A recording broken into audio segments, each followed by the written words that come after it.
thinking about labor systems, especially those pre-Columbian labor systems. Oh, the lights.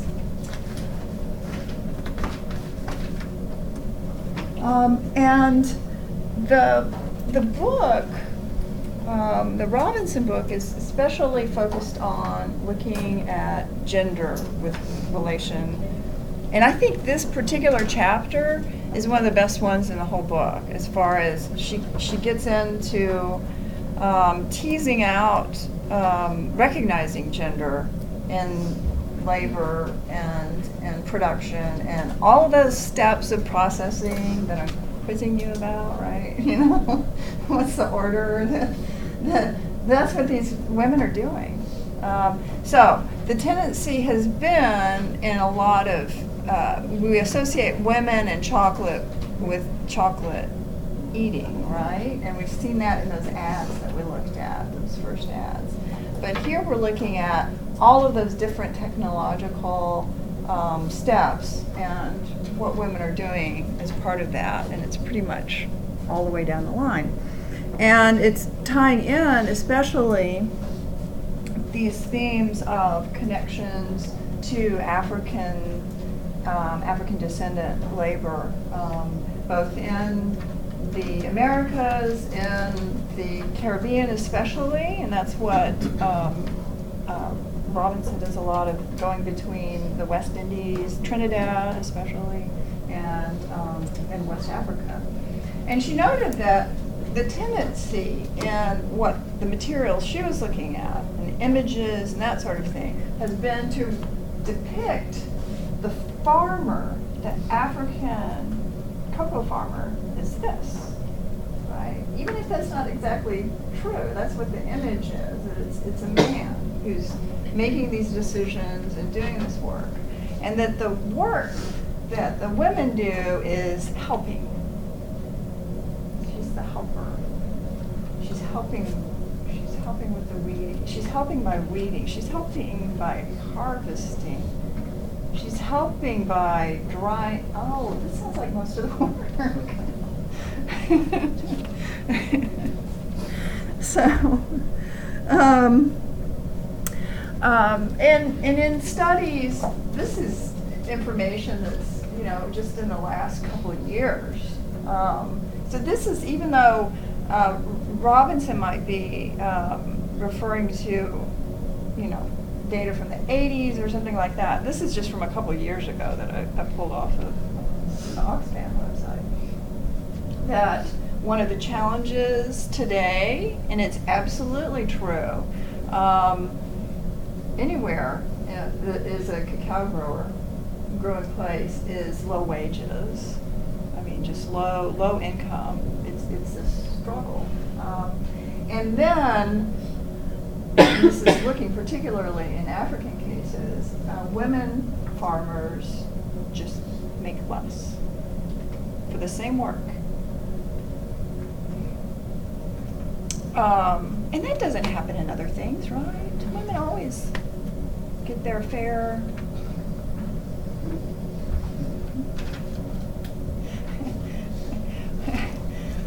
Okay, I should actually turn off the live feed at this point because I was getting really pissed off about this. I get pissed off about it a lot. But it's true in academics. Because you're a woman, you automatically have at least a 20% pay cut. Doesn't matter, as a professor. And you can look on university. This is a state university. You can go and you can see what the wages are. You can see what the salaries, and you can see what the salary breakdown is by gender. And women make less. They just make less. And there are all sorts of reasons that go into that about, how women should negotiate for higher salaries, and the things that are acceptable for men to say and do that aren't acceptable for women, and they can, there's all sorts of reasons. But I was trying to think of, that it's just really very consistent across the board that women make less. And what is the one thing that women make more in? So we make less because we have a vagina, right? That's basically it. It's not that we're not doing the work or we're not capable, intellectually, physically, that sort of thing. Yeah. Is it the sex industry that make money? Exactly. When we're using our vaginas.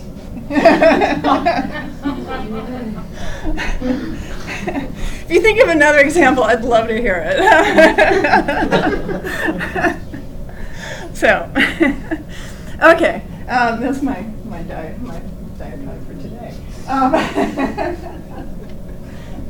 This is the sort of thing, at 2 in the morning, I get really pissed off and I can't sleep. I'm pissed off because I can't sleep, and then I get to think of things that piss me off even more. Okay, so they receive lower wages, and this is part of what Robinson, she's describing the work that women do in these different situations in Trinidad and Ghana and Nigeria.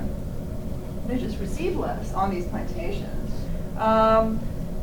providing, somewhere around half the labor. And again, it's this sort of belittling what the work is. And then on top of that, these are really critical issues. Women receive less training. They're not given equitable access to improvement. And then there are other sorts of situations that come into play that make it more difficult for women to own that land that she's working. So men just have an advantage for it. And the book goes into specific details why some of those things arise. And then on top of that, when you have cooperatives, so you have communal ownership of land, communal ownership of resources, women tend to not be as represented in that as well. So, very difficult situations confronting women. But when you look, at the long history, and I think also the author's absolutely right that gender tends not to be, and I haven't emphasized it so much so far, but we'll see it play through in lots of different things. But it's very clear in the very early colonial examples, and knowing something about pre-Columbian political and social organization, that women almost certainly had very key roles in managing production. That it's clear in the Isalcos, where I've studied, that those cacao farms, those cacao groves were being managed by the family, and in a lot of cases, it's women making those decisions about who's working where and what's going on, and who, how the labor should be organized. And it's also clear that women are owning land in the 16th century, that these are farms that are referred to as owned by La India Maria. So they're owning property, they're managing it, and the real difficulty arises when you have orphans because of all the devastation of disease and abuse. And then the other thing about the merchants, that beautiful passage that I read to you out of the Florentine Codex, it's women.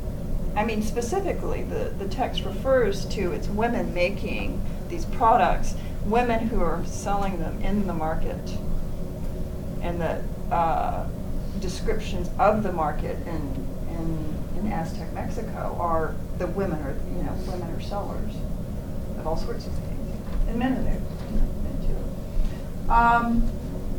And then the book chapter brings out in other regions. So I know my little corner pretty well, but in other regions, and even in cases like in Venezuela that I talked about last time, where it's these plantations, enslaved labor, it's clear that women are doing all of these different tasks related to the agricultural labor and the processing of the cacao.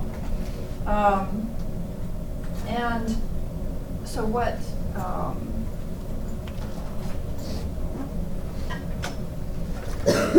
Robertson, I was calling her Robinson. Robertson goes through, is looking particularly at these Nigerian women farmers, because they're not, there's not a lot of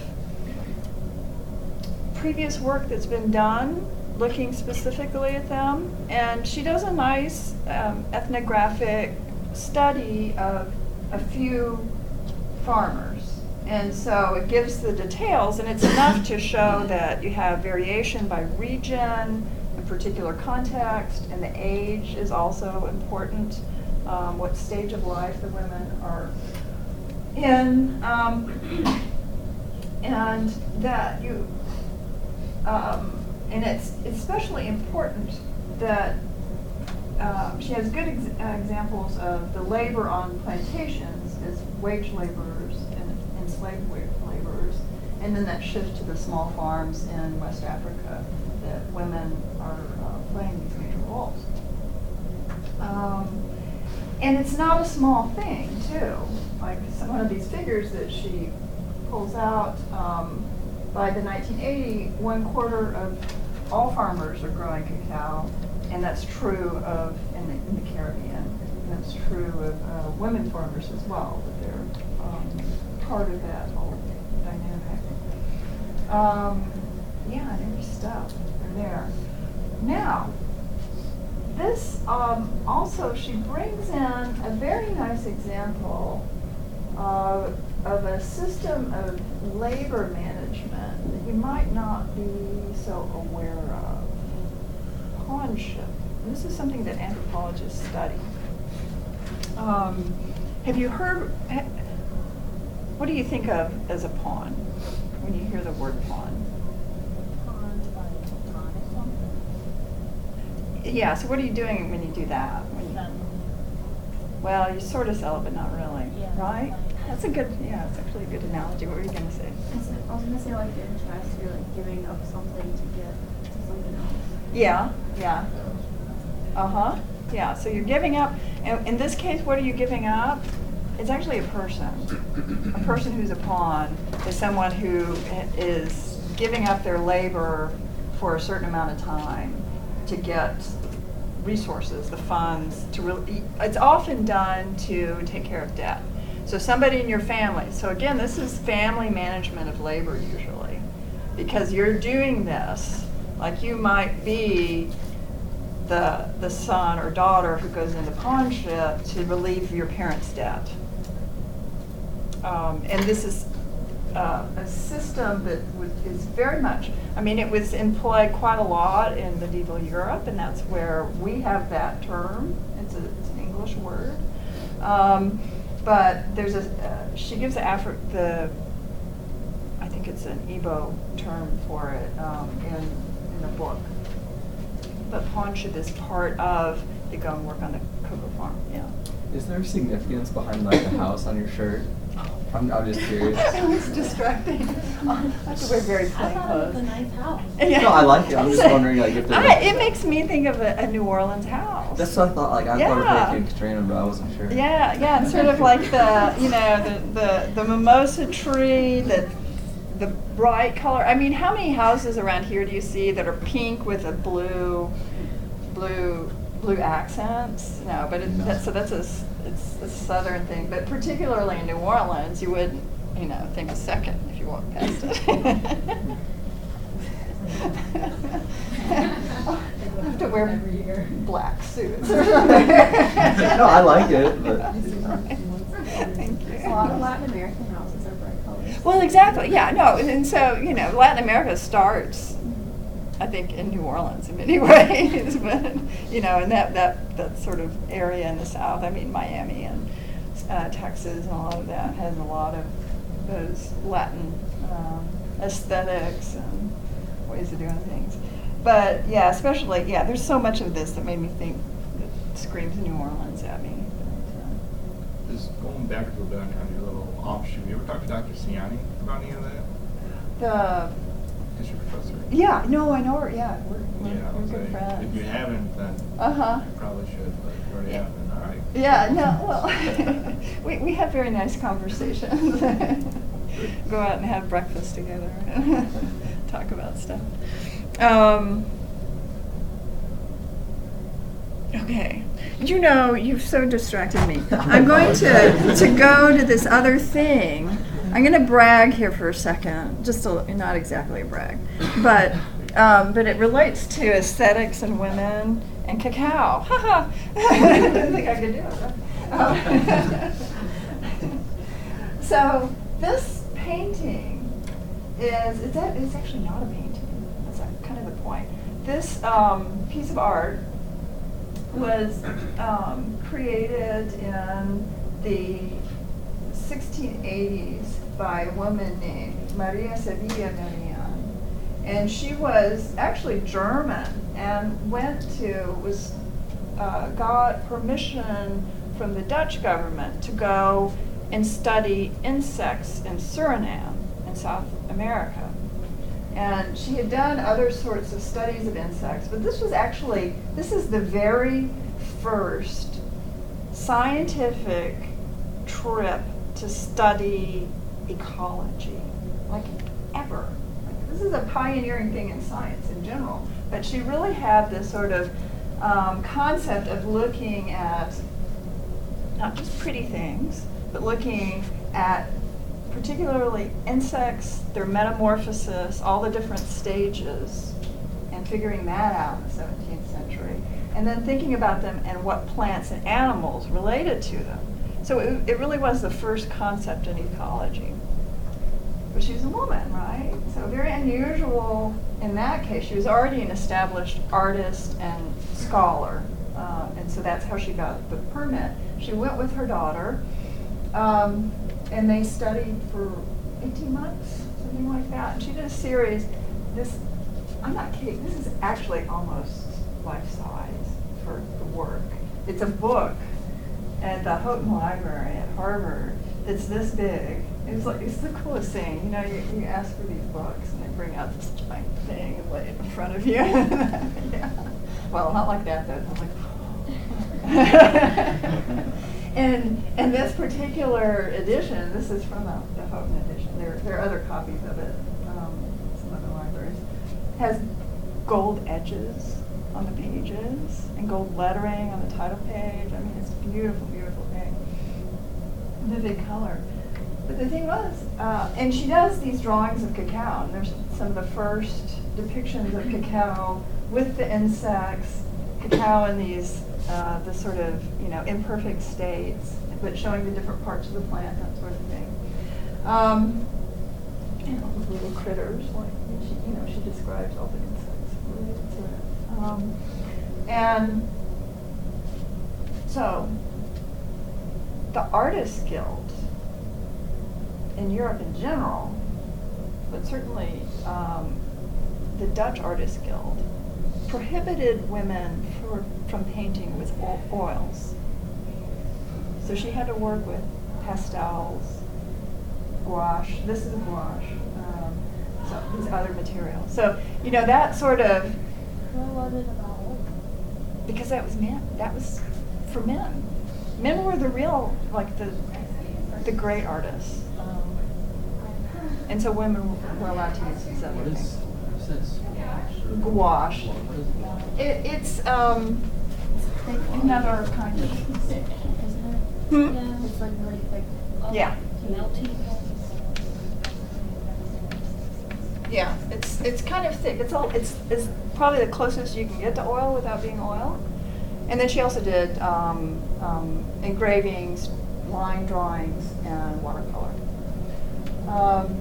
So this whole, and I'll put the link in the resources. This whole issue that just came out. It's Revista, the Harvard Review of Latin America.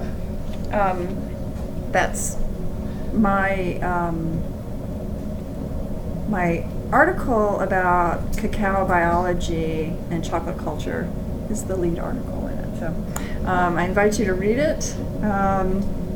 But it explains this intertwining of gender and labor and kind of cacao culture in some ways, and race. it's a little funky, the setup. There's lots of pretty pictures with it too. See? Cacao flour and all that. Okay, so that's my plug for myself. We're back to this. Nope, I want this. Okay. Okay, so back to thinking about, yeah, this will work just right, about labor and women and the role of women in cacao labor in Africa, in the Americas. And then this issue of pawnship brings up, quick reading. Yes, this. So who do you think made these very hard chocolate balls? Oh my gosh. Yeah, what Haitians particularly? Yes, thank you. Haitian women. So Erin Durbin Albrecht, who's in our department, very kindly gave these to me. I've never had them before. I've just read about them. So remember last time we had the Milo, and so that was the local chocolate and the version of chocolate in Nigeria. Well, this is the local version of what people eat as chocolate in Haiti. Go ahead. Is that from the same place? It's the same thing. It's these balls, or in that picture. Isn't that something?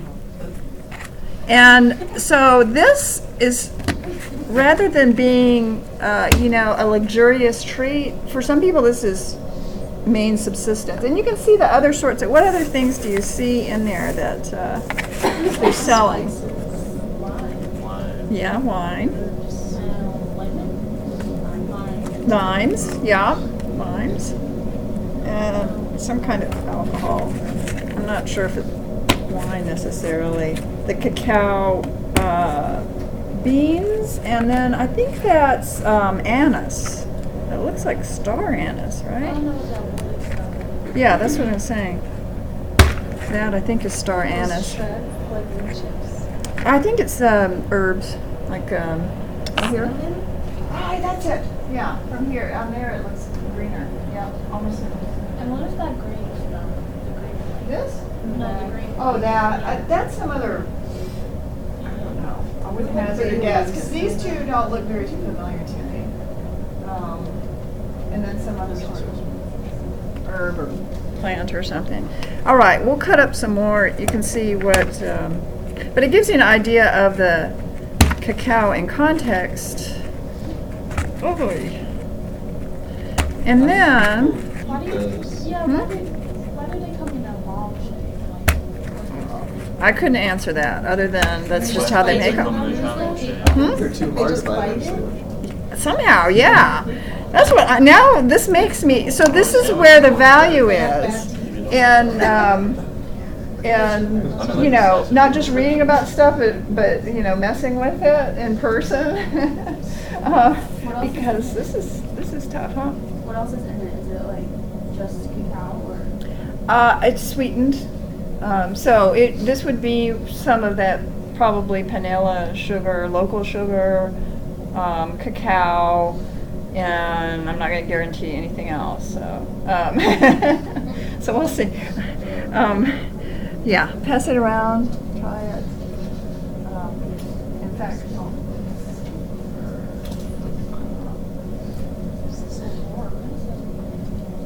Yes, you're cutting up. She was like, sure. yeah, we're so hard.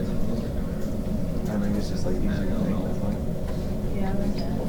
one. Yeah, my guess is because the panela sugar, the kind of brown sugar, the local sugar, they usually sell that in cones, and this is across Latin America. It's just formed into cones, and partly that's the mold shape they have. That's what they've been made in that shape for ages. Some places it's more like little discs.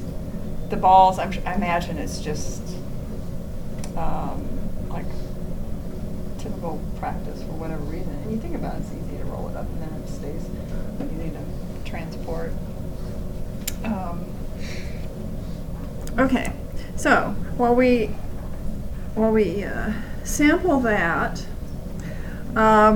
This issue of pawnship relates to one of the continuing scandals, controversies, however you want to call it, with cacao farming today, particularly in Africa, and that's its connection to child slavery.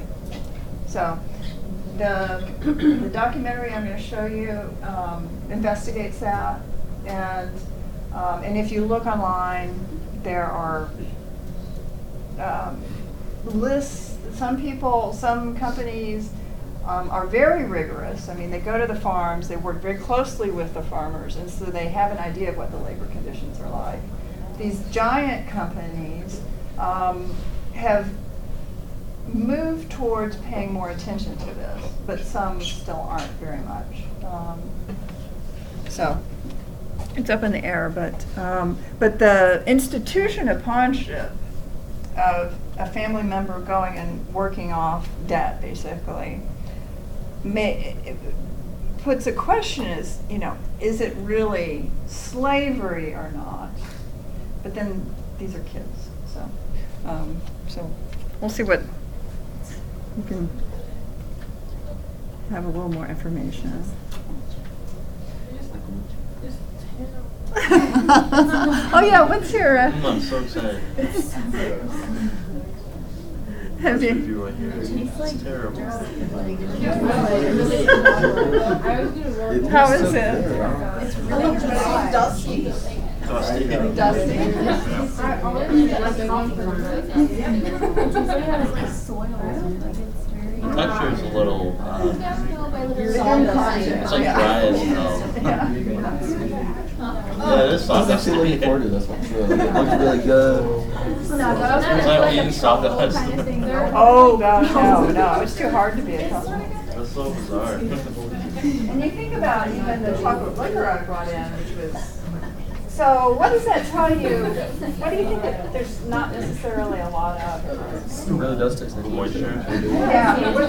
I'm not sure. Sugar, sunny sweeter. Here, let me taste it. I haven't tasted it yet. Oh. Oh yeah. What am I tasting? Oh my It god. does taste breathing. Yeah. Wow. So I just ate some dirt. Kind of smoky. Yeah.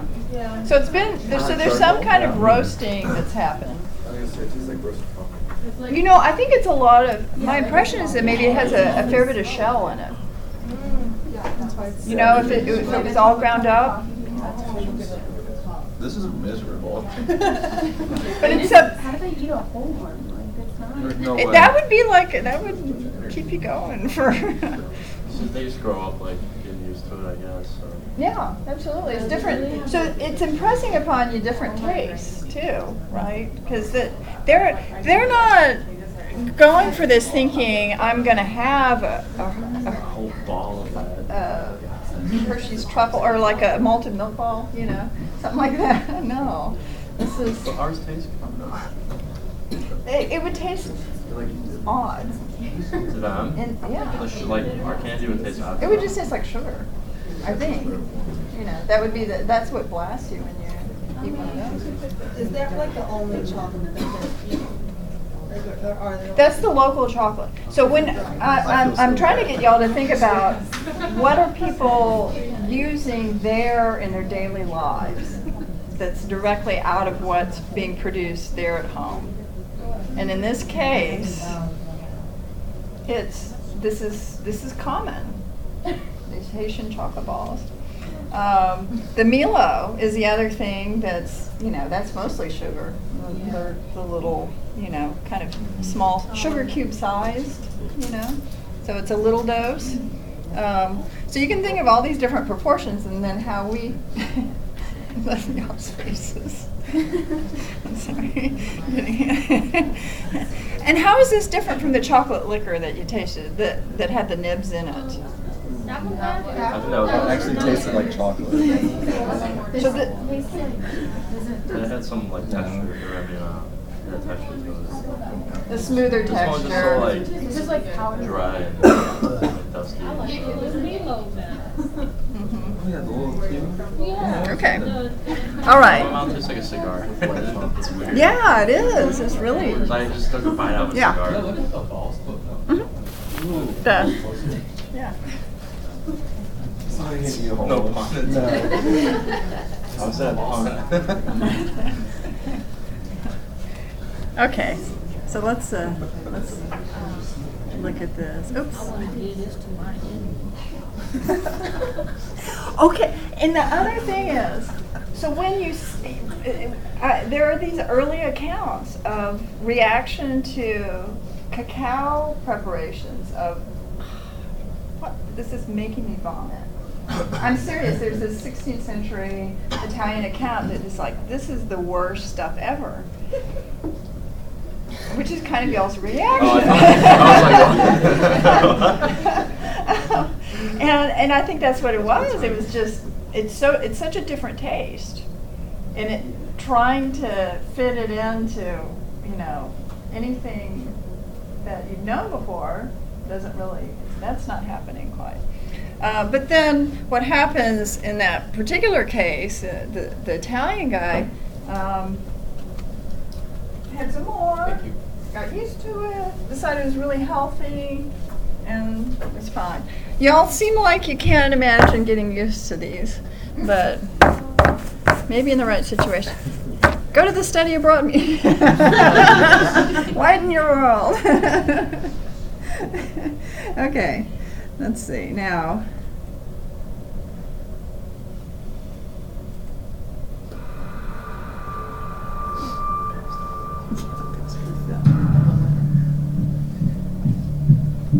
Everyone loves chocolate. 3 million tons of it are consumed every year, half of it in Europe.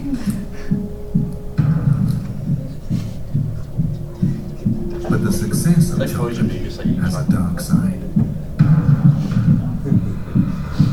While first world kids are enjoying the sweet taste, reality is rather different for Africa's children. According to a wide range of organizations, the chocolate industry is accused of covering up the trafficking of children and the use of child labor on the cocoa plantations. We have decided to investigate these allegations. But the truth can be dangerous. We will go undercover with hidden cameras and assumed identities. Is it true that young children work as slaves in the chocolate industry?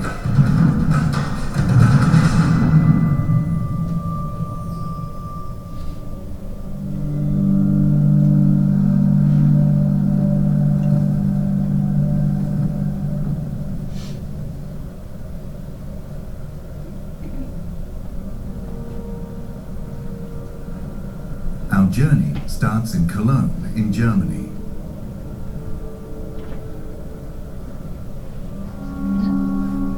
Every year, the chocolate industry gathers to promote and sell their products.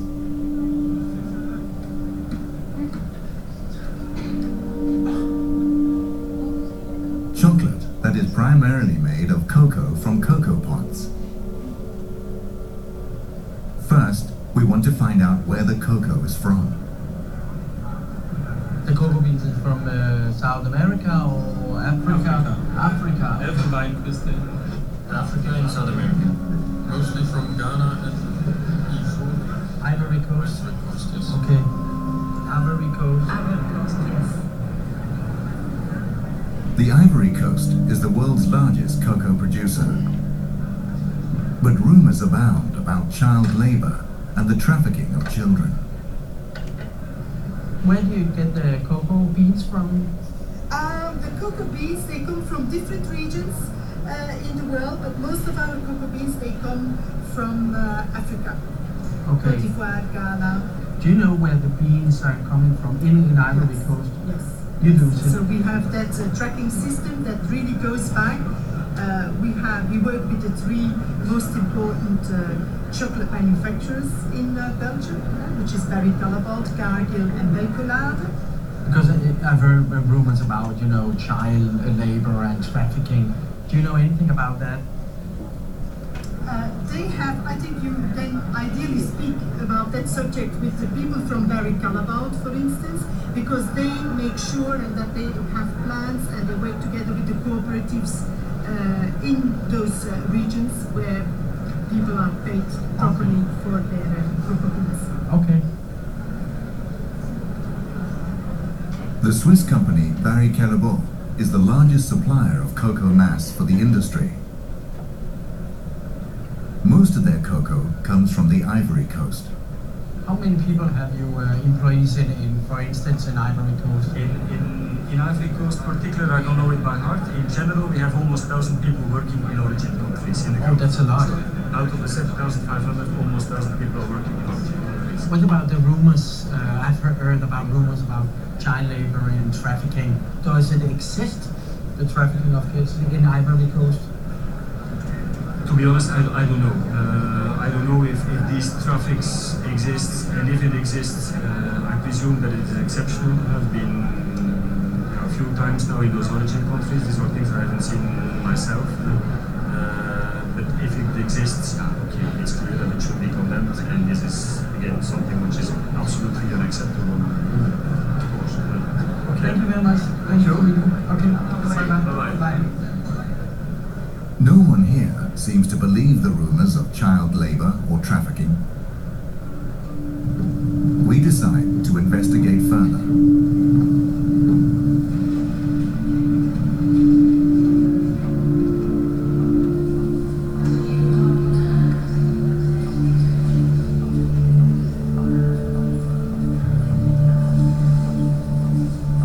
We are going to West Africa. Our first stop is Mali. Children are said to be smuggled from Mali to the cocoa plantations on the Ivory Coast. This is trafficking.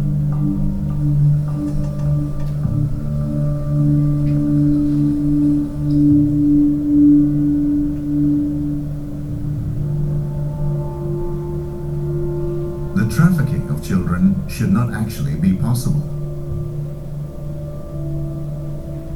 The largest chocolate manufacturers signed an agreement in 2001. It's called the Haken-Engel Protocol. It states that child labor and the trafficking of children are prohibited in the cocoa industry after 2008.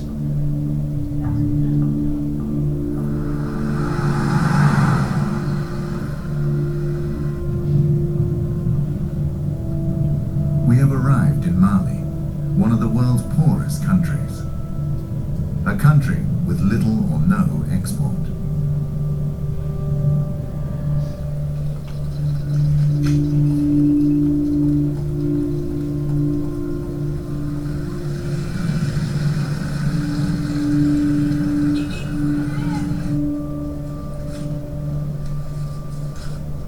The authorities deny that children are being trafficked. That's why we're working undercover and using hidden cameras.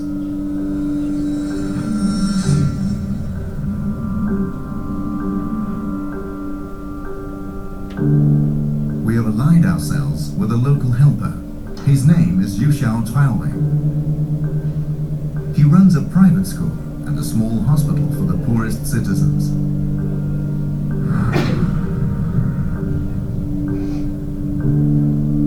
In my neighborhood where I'm living, I'm experiencing this every day.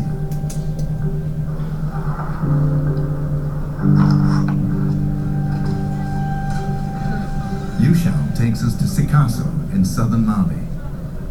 Okay, so this is the We're told that trafficking takes place from the bus station. This is the junction for all traffic to the Ivory Coast. Yushao says the children are bused to the border town of Sekwa, and from there they are smuggled across the border.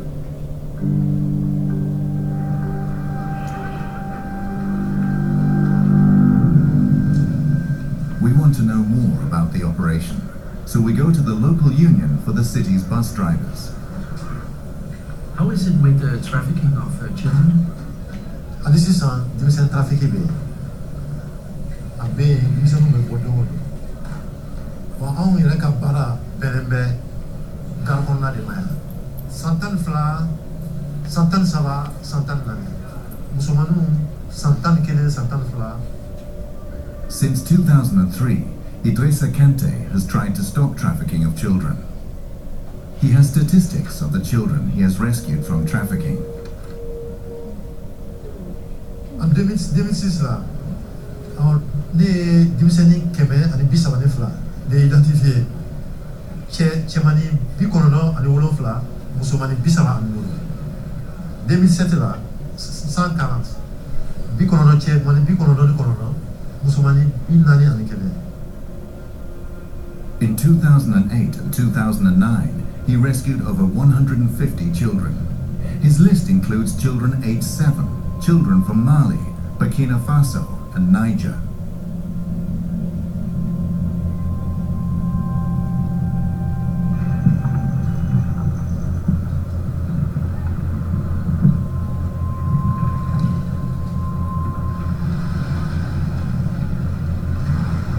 We visit the local head of the bus companies.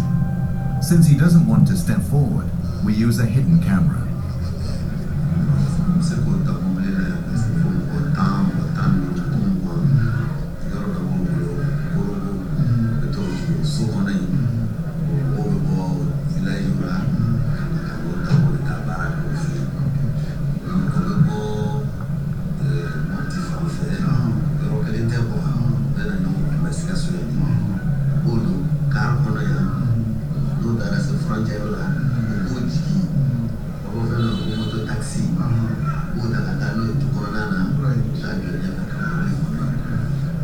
While we talk, a man suddenly turns up.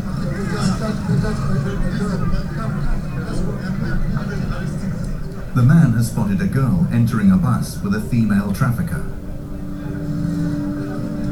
Maybe I can step in here and look down. Just step in and look. Once we get to the bus, the woman has disappeared. This is the girl, that was they took out of the bus now. Yeah. What's your name? Segu is a village 450 kilometers away from this bus station. Why is she here? Musoi, I am Mufe Kimta Muso Cote d'Ivoire. Alors, après le repas de ta ouest, Et tu as la Kimta Warsora. The girl says she's 12, but Yushao thinks she's younger. She was promised work in Bouquet, an area with many cocoa plantations. Someone you're laughing below. Mene sera katasa wati bolo gumufo. Ni sera kataso sisa no wati bolo gumufo. Kwa fokona matawa nina.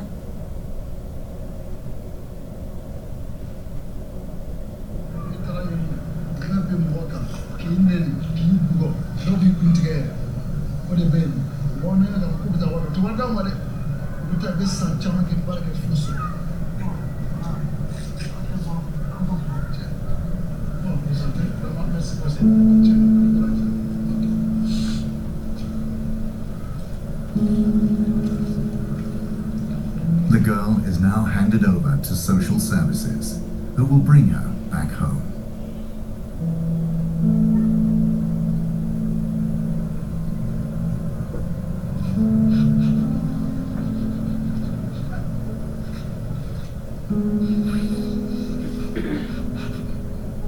Ivory Coast. We go back and wait for the next bus.